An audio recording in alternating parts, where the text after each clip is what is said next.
Today is Daily Cyber number 98. Two more to 100, so I'm actually pretty excited. This is showing that I can be consistent and keep going. So first, let me thank everyone that's sending me messages, email me,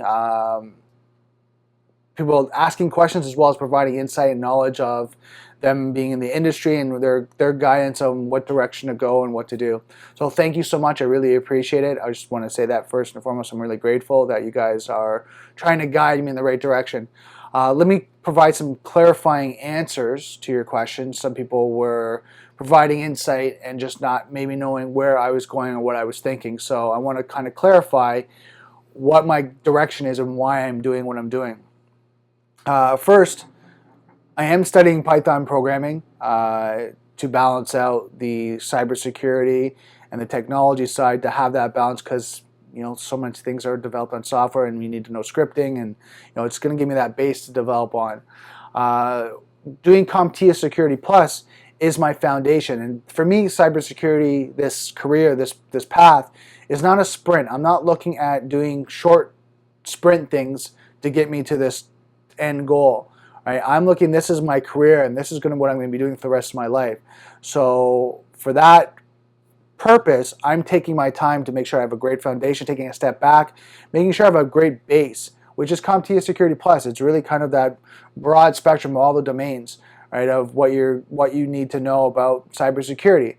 Now, it's not going to cover everything, but it's a broad spectrum, right? And as you go deep in each domain, it gets deeper and deeper, and it's an inch wide and a mile deep. And that's what you get from CISSP, the ICS Square company. That's what they say. Security is an inch wide but a mile deep when you go into each of those domains, and that's trying to get that inch and learn all the high level topics and making sure I really understand them. And then as I start to go deeper into each of them, depending on which ones I'm interested in and which ones I start to work with, then I'll have to go that mile deep. So for me, the CompTIA Security Plus is that broad spectrum, that knowledge. And then I want to go on to Certified Ethical Hacking, OSCP, Offensive Security Certified Professional. So I want to go to that. And then Incident Response, because my background comes from physical security, responding to situations and incidents. And I feel I have a good foundation that, as well as that's something I enjoy. I enjoy responding. I have a calm nature when things happen, and just be able to deal with things. So that's my path. And then the next question someone asks is, okay, well, how are you going to get experience?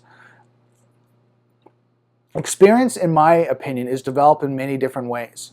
Right? You work for company A, you spend 5 to 10 years, you develop experience there, and then maybe you stay with that company, or you move on to company, A, B, C, wherever you move on, right? Next is volunteering, doing charity work, working for nonprofits, volunteering your time, right, to get that experience. Going to events, hackathons, things like that. Just getting real hands-on experience and not expecting anything in return except for the experience, right?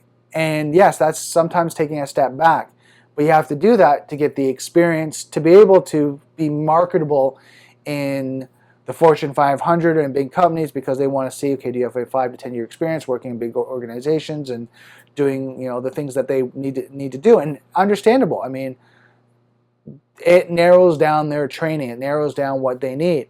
Now, don't get me wrong. Some companies out there right now, from hearing, are saying, look, do you have a base knowledge of security? We'll come in, we'll train you on what we need you to do in our company.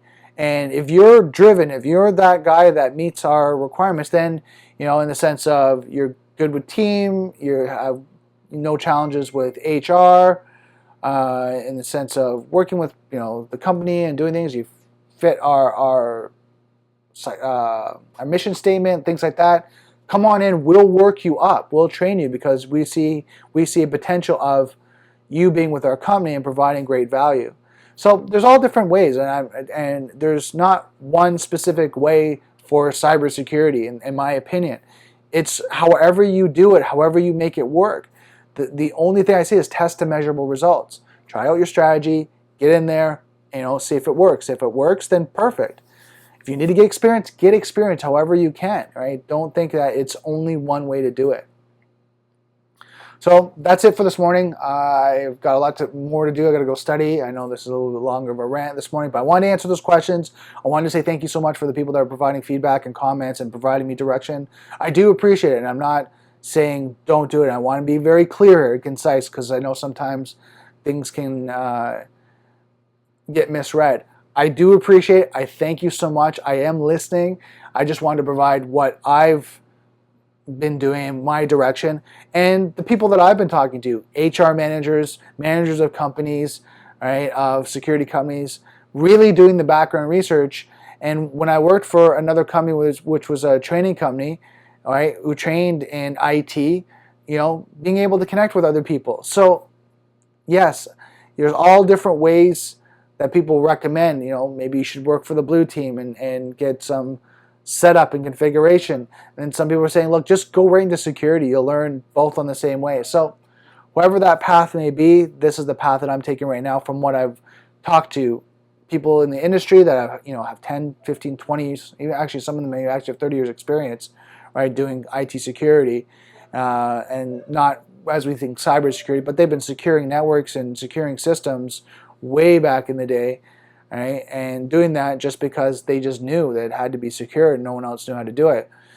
So talking to people like that and just getting a base knowledge and connecting all the dots and saying, okay, this is what the strategy that I'm going to work with. And then it might be dynamic. I might switch, I might change. So that's it for this morning. I got to get to studying. I just want to let you guys know what I was working on. And thank you so much. Okay, so I did a little bit of studying. Really excited about that. Still need to study DES, AES, Triple DES, Blowfish, all the encryption methods. Just like, so much to learn. Talked to Sony this morning. They actually sent me an email over the weekend saying to give them a call, and it looks like they're going to repair my microphone, so that's kind of good. One thing I'm a little worried about, and I expressed it to them, I actually, from the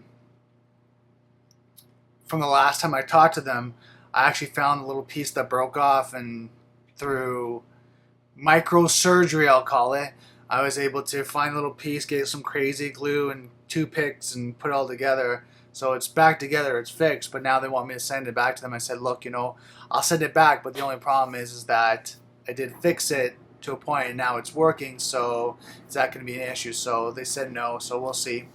Other things, I got some mail. So I got from Lume Cube, and another box from Lume Cube. So I'm gonna open this up right now. Get my scissors. See what I received, because I ordered another shoe mount from Lume Cube because I want the microphone, which is this now. I want the microphone to be a little bit on an angle as it's pointing down to me. If you saw my setup, right now it's on a normal shoe, but I want to have a little bit of angle so just get better video or get better audio. So they send you a stand and they send you the shoe mount. So pretty excited about that. Thank you so much, Lume Cube. Next thing, looks like from Lume Cube again. Don't know what this is. Only ordered one thing, so we'll see what this is. Gotta be careful. Open this up. So what they sent me, which is pretty awesome, they actually sent me this is awesome. They actually sent me a shirt, and then on the back, see here, says Combat for Cash, supporting sponsors. So they have a whole bunch of sponsors on their shirt. So thank you so much, Lume Cube, and see what else we got in the middle of the box.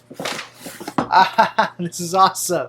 So you guys know that I collect hats. I'm just going to put it up there. So you can see this is going to go on my wall of hats. So thank you so much, Lume Cube. They sent me a baseball cap, so that's pretty awesome. I'm going to put it on my wall.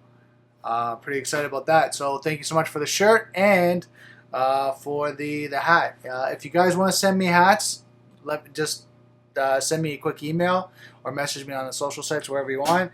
I love to collect hats. It's one of the things that I'm doing right now for this year. So thank you so much. So I'm just ending off my video for today. A couple things I want to talk about just quickly. First, thank you so much, Lume Cube. I'm going to put it up here. I'm going to hold this so it's a little bit more steady. And you can see just here, that's a Lume Cube hat I've already hung. So thank you so much, Lume Cube, for the baseball cap. I really appreciate it. Really excited about receiving gifts like that. It just means so much to me, especially, you know, the quality of your product and service has just been amazing. And there's other companies I'd love to support, right? And if you have any questions of, you know, or how we can work together, let me know. I'm an open book. So I just want to say thank you, Lume Cube, for the hat, the shirt, and just, you know, for providing great value and great customer service. Which brings me to Sony. So I'm going to update you about what's going on with Sony. So last I left off, they weren't going to repair it, they weren't going to fix my wireless microphone, and I ended up tweeting them saying, look, I'm really not happy with the service, just because, look, it's broken. Like, I just, you know, provide me some service, right? And or at least give me some options of what I can do. So I didn't hear back for a couple of days, and finally I got a phone call saying that, hey, we want to provide you an exchange. And to me, you know, that's great. I appreciate that going that extra step now. The one thing I would ask is, Sony as a company, why wasn't it done earlier? Why now make me feel like I had a bad experience and now do that after the fact? Right? Why not have that part of your system that, yes, you do your due diligence, you make sure that it's a valid call or a valid return or repair.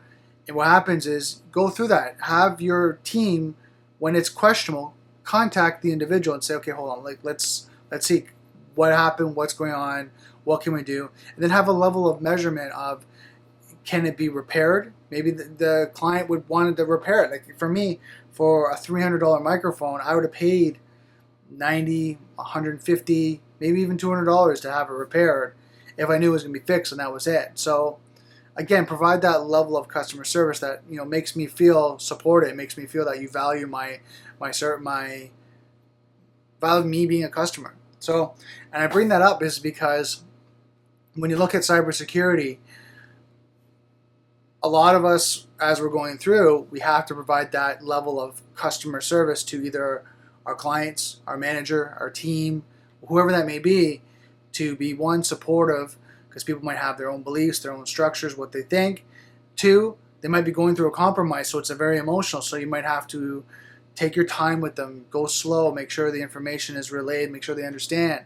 So what happens is that you can work together as a team versus, you know, going back and forth and almost like butting heads. So something to think about as you're building in cybersecurity or whatever industry or business you're building in. So just think about that. Other than that, that's really as much as I kind of want to talk about today, except for, one more thing. I finished my studying and all the videos. I have to go back through them. Cybersecurity or cryptography and encryption is still kind of my Achilles heel. So I'm going to really work hard on that and review some things tomorrow to make sure that I'm up to speed and just keep going. I just got to keep pushing, keep pushing. It's one of those things that the harder it is, the more value I'm going to get from it. And I know that for me personally. So something I just got to keep working at. So that's it for today's video. Just wanted to catch you guys up, let you know what's going on. And just want to remind you, just put it over here, software is hackable, being connected is vulnerable. I'll see you next video.